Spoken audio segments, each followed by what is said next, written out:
Welcome to the Two Disabled Dudes podcast. We believe life is about how we react.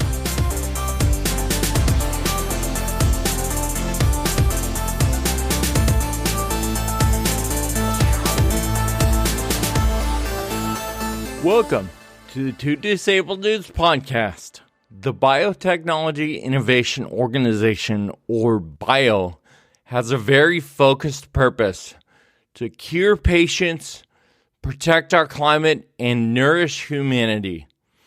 They drive to accomplish this purpose by being a voice of science, for science, uniting and empowering biotech innovators and their ecosystem to improve lives, removing barriers to innovation, championing broad access to biotech breakthroughs and scientific equality, and catalyzing resilient and sustainable bio-based economies. In early June, we had the opportunity to moderate a panel at the Bio International Convention. The panel focused on the foundation of the biopurpose. We spoke to three incredible advocates who are using video, podcasts, and other forms of media to amplify and empower the patient voice. We had an incredible time. We're confident that you will come away from this episode with a few ideas that you can implement in your organization. Just a couple notes before we jump in. This was a live recording, so there is some background noise and one of the voices may be hard to hear at a couple points. In the trailer for the Ataxian documentary played at the beginning, so you'll be able to hear the audio. You can view the video in the show notes for this episode at twodisableddudes.com. Enjoy the conversation.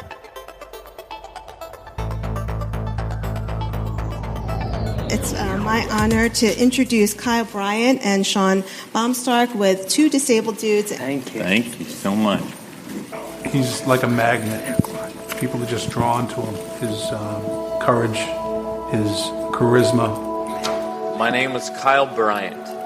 I have Friedreich's ataxia. Kyle, the longest stages in the Tour de France, and I know it's just, it's single, it's not a team, but still, the longest stages are about 112 miles. 3 of those per day. Yeah. And you got to finish in 9 days. Now, you said 8.5, so I did the math on 9. I'll go back and recalculate. You are stronger than I thought. There are a lot of people in this world that deal with challenges. There are a lot of people who live a life jeopardized by something unfortunate that they never asked for. And there's nothing they could do to change it. And there's something inside me that says, no matter what the issue or concern or disease or dysfunction is, there's a way to fight it. And there's always hope. It's pouring rain. I'm cold, I'm wet, I can barely see. And if this is what it takes, that's a small price to pay. So we'll get it done.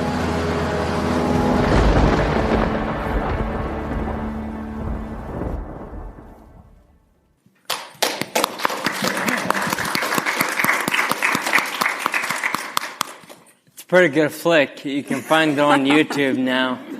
It's free. Kyle and I are both motivated and passionate about living beyond our circumstances, right? We're both diagnosed with the condition known as Friedreich's ataxia, causing progressive damage to pretty much everything but my brain. Definitely affecting his, but anyway, we have the privilege of being a part of that film, and then our weekly podcast where we talk about and encourage listeners to live beyond our circumstances. And as you can see, we both understand and believe in the power of film to tell stories. So in 2010, we participated in the world's toughest bike race, and we had a documentary crew with us the entire time. And it was really incredible. You know, the documentary tells our story of the race, but it also tells a lot of stories within the FA community. It's really powerful, and the film has been a very powerful tool to help industry partners that are entering our space to introduce them in an entertaining way that they can meet different people in the community. We've also done screenings with genetic counseling programs and academic partners and lots of different partners across the space and to help them come into the community. Film to tell stories, I mean, it's obvious, right? But used in the rare disease space can be very powerful. And we're excited to have this conversation today about the power of film and different medias to have these conversations. In our particular case, Kyle and I, that film helped launch the Two Disabled Do podcast, which is a weekly show we produce. And in addition to that show, we're able to show up at events like this and help moderate some powerful conversations in partnership with even a few of you out in the audience that we've been able to connect with you and your companies. So what brings us here today is the podcast itself and our opportunity to be a part of the conversation with friends up here. So there are multiple mediums that can bring forward patient stories in a digestible way, and that's partly what we want to talk about today. You know, we realize that it's obvious the patient needs to remain at the center, and these different mediums can benefit everyone involved. And so to discuss how to make this happen, we have a few of our friends that have experience in this area, and we want them to introduce themselves, and we'll start with Daniel. Absolutely. Thank you. My name is Daniel DeFabio. At Global Genes, I'm the Director of Community Engagement. I'm also the co-founder of the Disorder Channel, which is where you're going to be seeing some of the film. The ones that aren't from the BBC are from the Disorder Channel, and they follow this session. But that all began because I had a son, Lucas, who had Menkes syndrome, and I chose eventually, after I got over some difficulties, to tell his story. And doing that opened up possibilities that I never saw coming. And that led me, the first instance was telling it in a blog, and then that led me to make a film, and that led me to meet others. That Bo Bigelow, who has a daughter with USP7, we decided to start a film festival for rare disease stories. And that led us to meet people like Susanna and led to events like this. And partners like Eve and Michelle have joined in along the way, and I know it's not for everyone. Some people want to be private, but for those that can share their deeply personal experience with their rare disease challenges, I can promise you the benefits accrue one way or another. Maybe not the way you intended, but it opens up possibilities. The alternative is to not, and then people don't know what you're dealing with.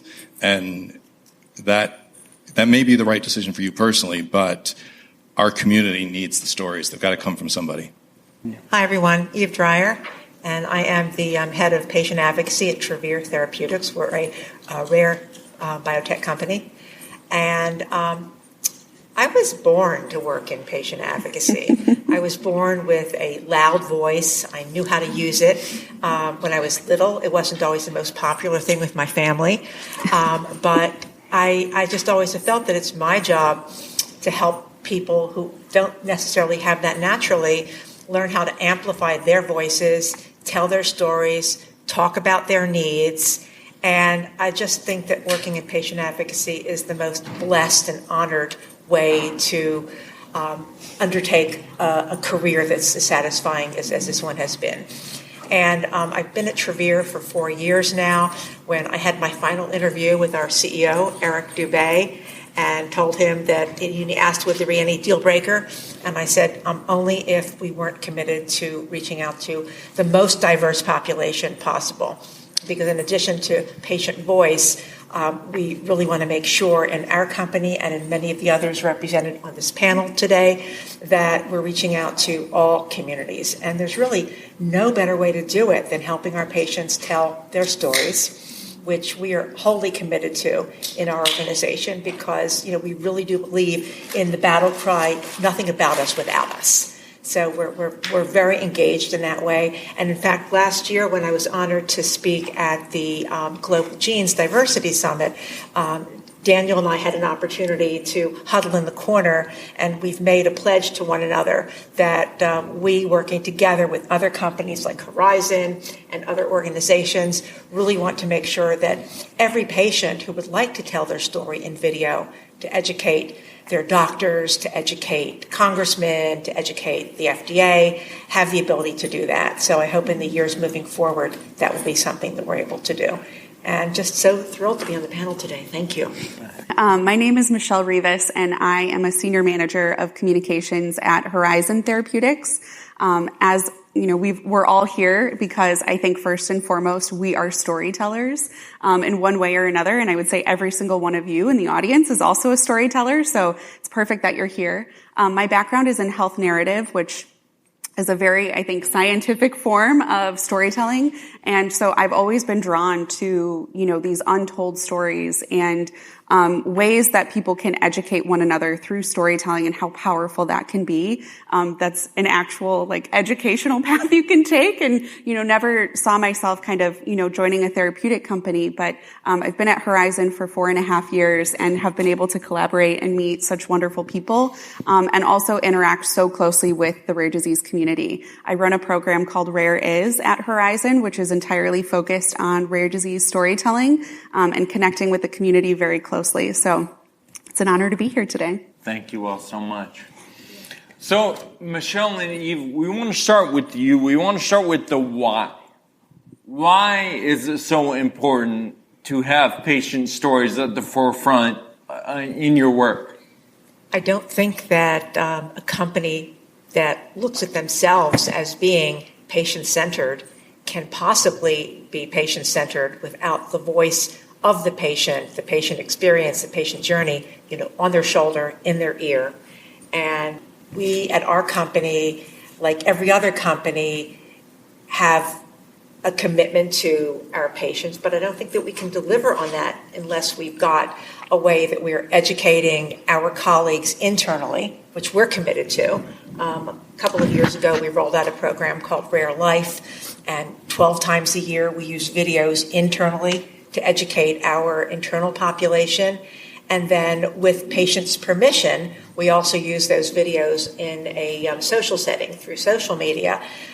Because, when push comes to shove, when the deadlines are there, when the dossier needs to be submitted, when you're waiting to submit your materials to OPDP, sometimes you might be in a little rush, but you can't skip that incredibly important step of making sure that we're hearing from the patients, that we're knowing what their unmet needs are, that we're knowing the stories that they need to tell, and that they're getting the encouragement to us to keep telling those stories. So the why is simple. It's because we must. Yeah, it's kind of baked in, right? Why are we doing this? That's kind of what it comes back to. Yeah. It's absolutely why we're doing this. Yeah, and in addition to that, I would add that as a company, you have access to so many different resources. You have the opportunity to really collaborate with the community in a very unique way. And I would also say it's ethically right that you should do so. And also, this is something not only that you should do, but without supporting the community and having that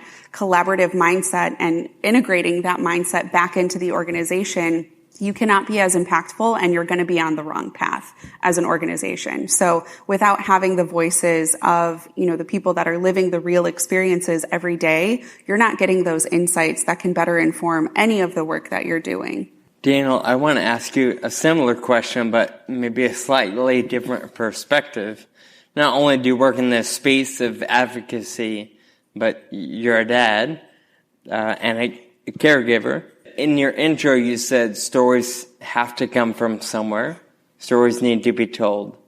Can you tell us maybe a little bit why you believe that and how you've developed a platform for people to share their stories?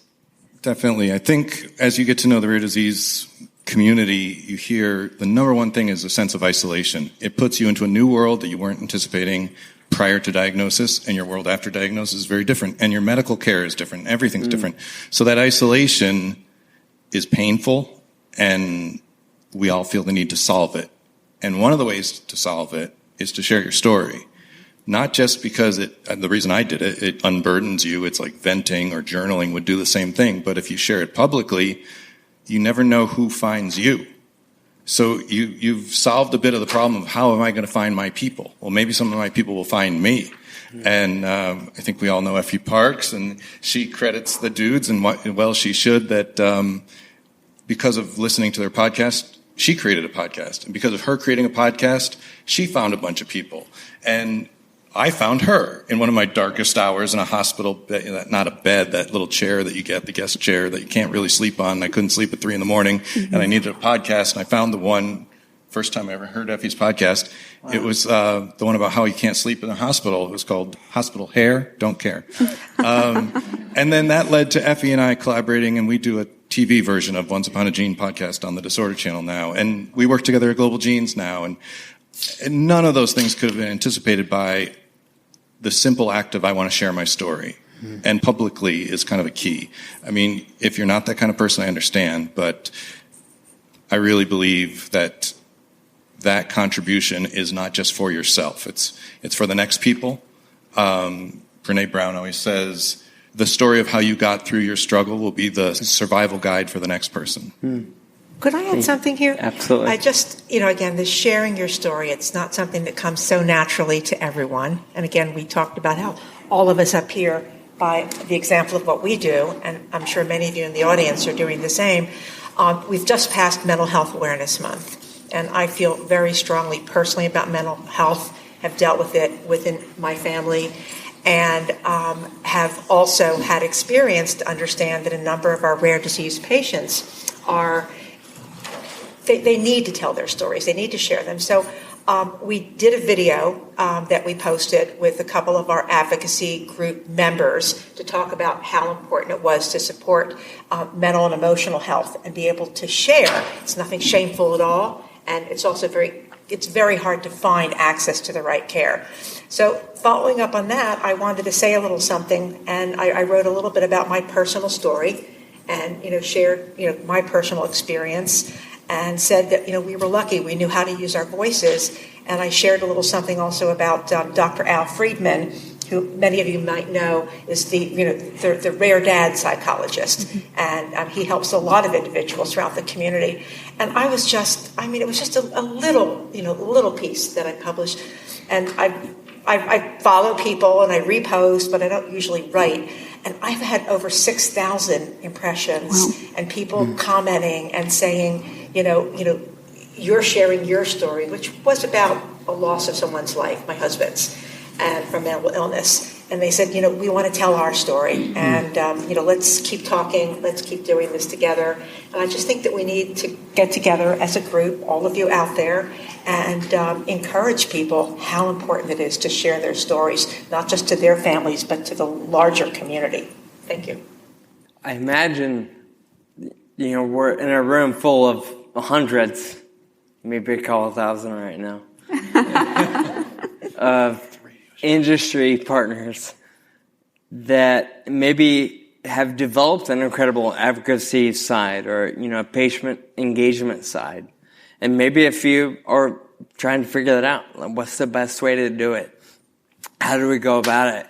And Michelle, you brought up #RareIs and Horizon's efforts to share stories. Can you talk a little bit about how that tool is used to impact the community?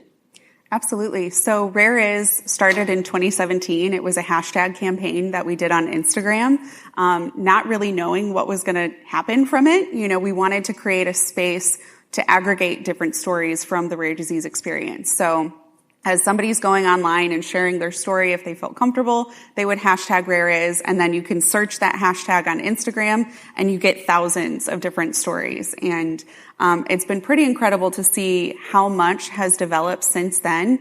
We have different video content that's actually featured on Disorder Channel. We have a website with different resources. We have a Facebook page now with a thriving community. And I think what is so interesting is at every single touch point of building out this program, we've been working directly with the rare disease community to host a rare feedback forum is what we call it. So bringing together members of the community to not only say, this is what we want, this is what we need, but also look at the type of content that we're putting out. Genetic testing, here's what I actually need to know. What I'm getting from my doctor isn't enough. Or mental health resources, or looking at transitions of care resources. How do you plan for your child's life beyond the time that you're actually here? So thinking through all of the different challenges that families are facing, we can't be the experts in that, but being able to have a community of advocates that we can go to and say, how do we best support you and what exactly do you need, that we can create these resources that are not defined by one rare disease, but impact the full rare disease experience. It's been a really powerful tool. From this side, seeing what you guys have been doing is really empowering, I think, to the whole community. So thank you for that amazing program. Thank you. So I want to shift gears a little bit and talk about diversity.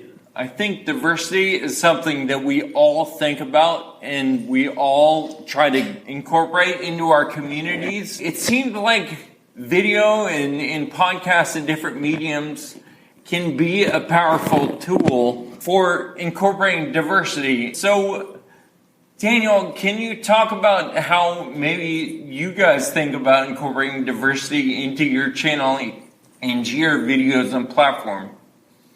Yeah, I think as, we talk about film and it used to sound so intimidating. You'd need a Hollywood budget to make a film. And now we all have our cameras on our phones and in our pockets. And not all, that's not very inclusive of me. Some people don't have the latest phone. But if you do have a current phone, we lead, Disorder Channel with Global Genes leads a workshop called Rarely Told Stories, where we'll teach you how, if you don't already know, how to tell your story as a rare disease short documentary. And I think that democratization of technology becoming cheaper, it's not a big hurdle to climb to start a podcast. It is a big hurdle to keep it going for years and years and years, so kudos. These guys are, if you don't know, they're among the very first. And I like to brag about that because Danny Levine at Global Genes was one of the first. Bo Bigelow, my partner, was one of the first, and the two disabled dudes. At that time, around 2015, those were probably it for the 3 or 4 rare disease podcasts. And now I'm pleased that we have a list on our website of over 50 rare disease podcasts. So that's goes to show you can have access. There are platforms available to you. So if your voice isn't represented, whatever category you're in, you say, we're an underrepresented group, you could be the one to start representing yourself. Start your blog, start your podcast, make a film video. So it's obviously not that simple. It's still some difficulty. It takes some work, but it's more possible now than it ever was. Incredible. How about Eve? How do you guys incorporate diversity into your outreach at Travere in your patient advocacy? In every way possible. We have a rare disease panel of lay patients, because I also think that it's important. Many of us, when we're reaching out to the patient community, will, first and foremost be speaking to the heads of the advocacy organizations. But I think that reaching out to the lay patients is even more important. One, it's building future leaders. 2, it's getting, really very candid input from what their needs are, where their needs aren't being met. So on our Rare Disease Advisory Council, half of our members are intentionally from diverse backgrounds. We, a couple of years ago, had the honor to be one of the first companies to help launch a group called Rare Disease Diversity Coalition. And through that organization, we've begun to very actively solicit ways that we can capture videos of diverse community members. And diverse is not just color. Diverse is geography, it's sexuality, it's income level, it's religion. So I think we all need to remember that. Diversity itself is very diverse. We also need to understand that when you're reaching out to communities that are not necessarily those that have been accustomed to being involved in advocacy organizations, there's a shyness. There's a hesitancy to do a video and invite people in to see their home backgrounds. That's one of the problems that actually permeates telehealth, that sometimes families don't feel that comfortable being on screen and having people see their living room, see their kitchen, see that, they how they live. But working through that coalition is one way that we've also reached out to diverse populations. And then, we've worked very closely with the medical associations like National Hispanic and the National Medical Association to make sure that we're working through them to reach out to diverse populations. So, it's incredibly important that when we're teaching this new skill to populations, we're reaching out to all segments of the population, and we're very committed to that. Can you guys expand, and maybe Michelle will give you a chance to chime in here. Can you expand on what you believe the power behind storytelling is? Not just, Daniel talks about you finding a tribe. If you're on the patient side, you realize I'm not the only one. There's a lot of power in that. Maybe on the medical side, how can a film or video or a podcast or a blog inform medical students or doctors, or make the diagnostic journey or the healthcare journey a bit more manageable or maybe palatable for a family? Absolutely. I can start and kick this off. I'll share a little bit about my background. I'm Mexican American. My family has been in the U.S. for many generations.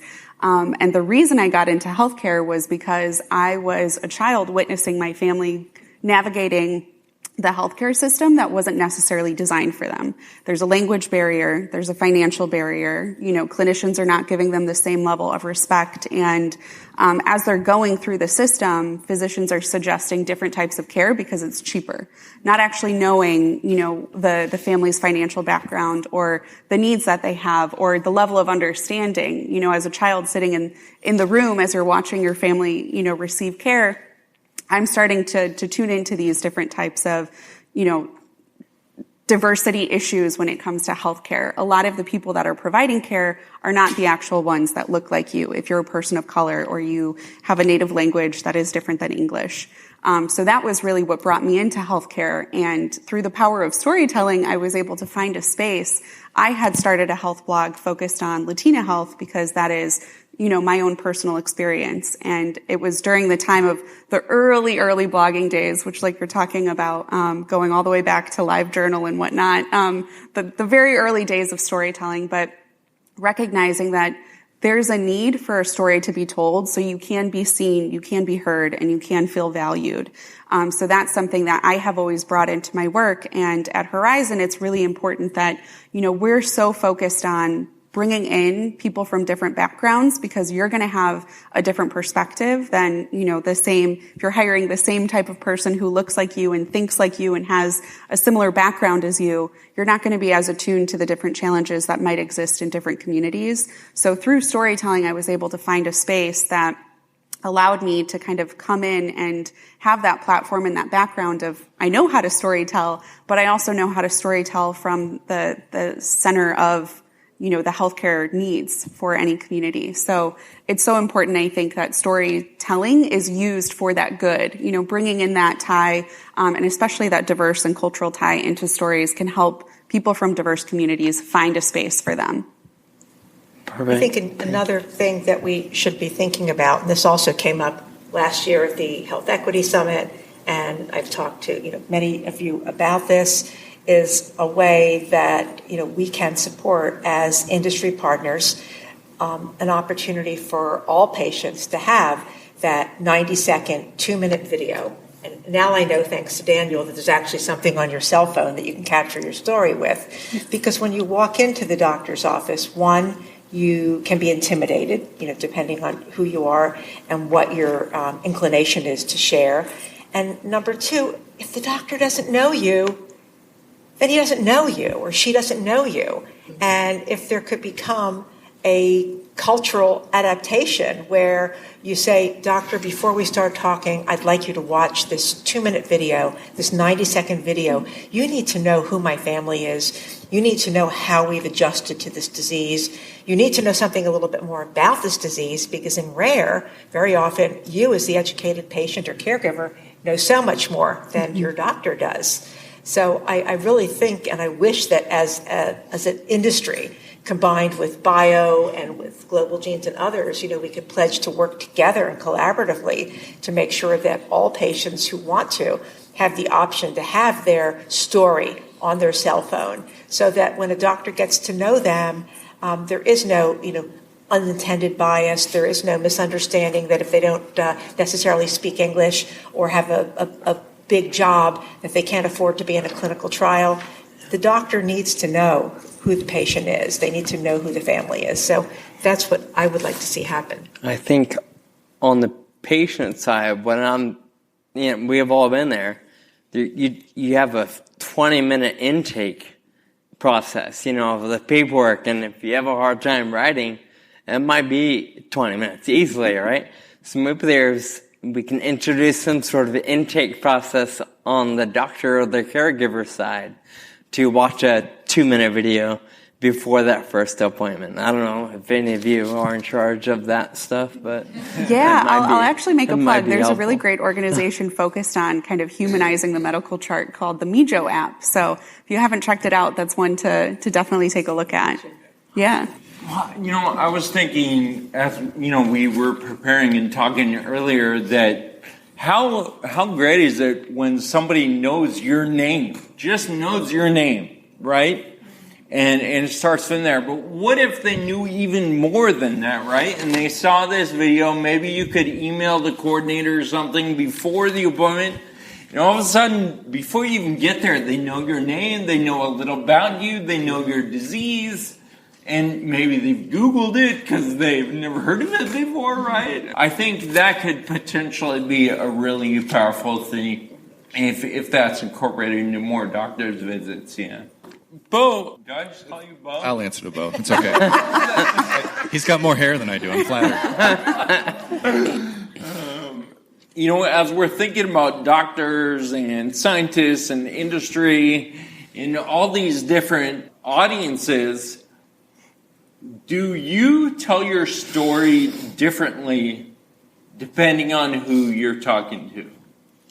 You do. That's one thing when I try to teach people to make these films. We say your end point is you back up from that. What do you want to accomplish, right? So obviously your film is meant to, or your story is meant to get people involved and concerned and sympathetic with your needs.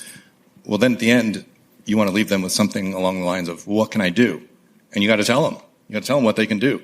So is it a fundraising video? Great. Tell them, here's where you donate money. Here's what we can do with this much money. Here's what we can do with this much money. Is it Bigelow's film was all about, we need more patients. I want you, anyone listening, to go find people that sound like they have these symptoms and tell me about them. We need more patients. Because if you have less than 100 patients, it's really hard to get anyone in research interested in what you're doing. So we're all trying to hit some threshold of, do we have a big enough patient community? So that was his goal. Mine, if you see my film, Bo's film too, but my film later, we recognized how important newborn screening was, because unlike most rare diseases, Menkes syndrome had a treatment. And if you could diagnose it in the first 10 days, you could have a much better outcome. So newborn screening was a really important aspect. So yes, knowing your goal of your story, but also knowing your audience of your story. Is this the doctor that did his homework and knows what Friedreich's ataxia is? Or are you starting from scratch and telling them what Friedreich's ataxia is? And that's a burden, shouldn't be on you guys, and it shouldn't have been on me with my son. But we had many times we were at a teaching hospital, and I tried to be the better person and embrace the teachable moments and realize, here's my chance. I can teach some people about Menkes disease. And I have to say, after about 10 years of that, sometimes you were up for it and sometimes you weren't, the last time in that hospital with my son, which was exactly 3 years ago today, I started my spiel. This is what Menkes syndrome is. And they stopped me and they said, we know your son because he's become a case study here for the medical students. And that was some kind of perfect fulfillment of a cycle of legacy or something. So yes, different audiences, different goals. Shift your story as much as you can to suit that need.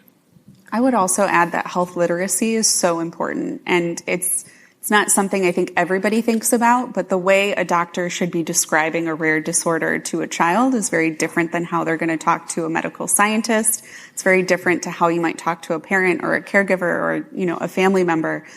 So that is a really important aspect of the work that I do as well, kind of focusing in on who your audience is and recognizing that you might need to explain a metabolic disorder at a 3rd or 4th grade reading level, and that's something you should be capable of doing and is really important. So definitely something to consider thinking about as you're building out content and storytelling. Not only is that end goal incredibly important, but how you get there is also so important. And then one more thing is, of course, how you reach out to newly diagnosed. So we've just launched an initiative called Letters to My Younger Self. And right now we're focusing on kidney disease, but it will expand to other diseases in which our company is involved. And it's all patients. It's patient stories, some in writing with photos, some videos. And the goal of that is to help the therapeutic organizations reach out to other newly diagnosed individuals and give them from the mindset and the experience of those that have come before them and learn from their experience. So that's another way that I think video and storytelling can be incredibly valuable to help the newly diagnosed feel more comfortable and less afraid, and understanding that the more they share, the more likely they're going to be to find the most positive outcome at all. We're here at this huge, how many people are here at this conference? Like 20, 30,000, 100 million people or something? And all the industry, from the small biotech all the way up to the biggest industry partners. And we're trying to talk about including the patient voice in the whole spectrum and the entire drug development process. Where are we right now in terms of making progress towards incorporating the patient voice? From your perspective, what are some of the things that tell you where we are right now? Michelle, I see you. Am I thinking? Yeah. Well, there's 7,000 different rare diseases, 10,000 depending on who you're talking to. And for me, this is a goal that I have very well stated at Horizon. I'm not happy until we have a story on rare is with each of those different rare diseases. So that's something I think we're making a very small dent, and it is an uphill climb, but to me, that's incredibly important. Whether it's in video or a blog format or on social media, being able to find yourself recognized in somebody else's story is so powerful. So I think there's still a lot of work to be done, but we've got a long way to go. And we sort of have a flip side of that. I mean, in addition to capturing the patient stories, are you talking all 7,000? That's my goal, is all 7. I'm going to be here for a long time, and it's going to continue on, beyond me. So I'll be right there with you. Yeah. Absolutely. We actually have a program called Our Why, where we capture via story or video every employee's story about why they are in rare, how important it is to them, why they got involved with a rare disease, what their commitment, what their goals are. So we do it in that direction as well. And then, as I mentioned before, and for those of you who are industry and are perhaps more emerging, not really sophisticated yet. And, I mean, we're not yet. I mean, we're in the middle. We're beyond emerging, but we're not like big biotech yet. But I mean, I was very proud that having heard about the whole concept of a patient council, we were able to form this Rare Disease Patient Advisory Council 2 years ago. And we have, 13 plus and growing patients who are on an NDA and an honorarium, because if you're asking a patient to help tell their story, then they should be fairly reimbursed, just as we reimburse any key opinion leader, because they are the key most opinion leaders and I see from the front row, many people in this room feel the same way. So it's really important that there is a function within those of you who are industry where you're inviting the opinions in, where you're making it possible for your functional colleagues in marketing, in ClinOps, in medical affairs to have opportunities to meet with patients who will review materials, who will review a protocol, who will even talk to the development team to talk about how important an opportunity to invest in a certain molecule might be.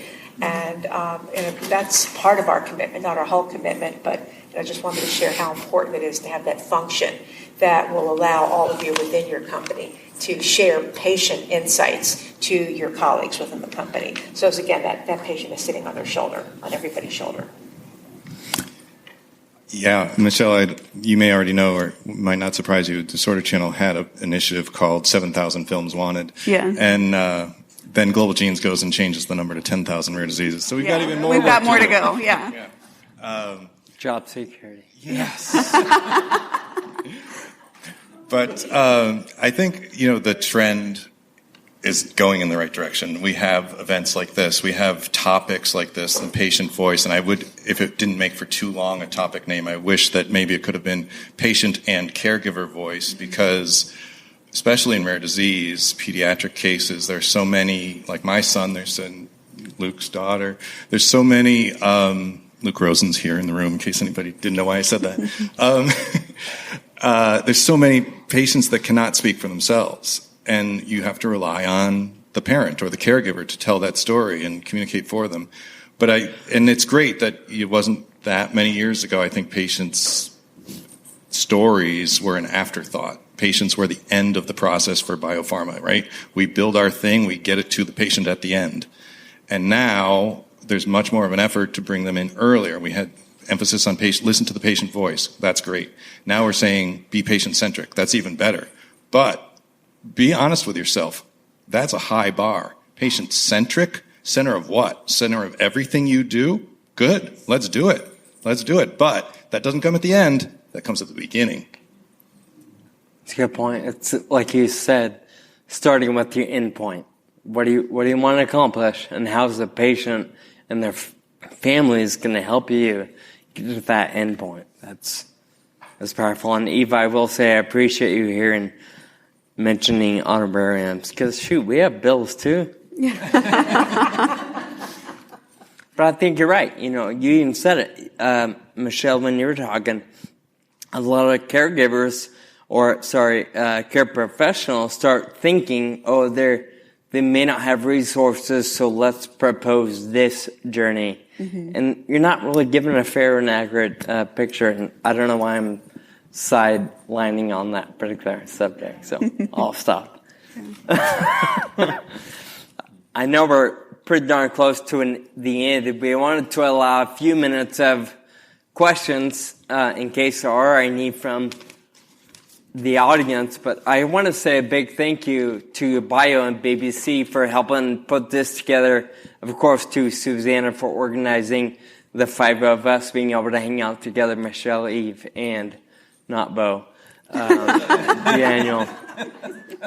Thank you, guys. So again, thank you all for joining us today. Thank you. Thank you.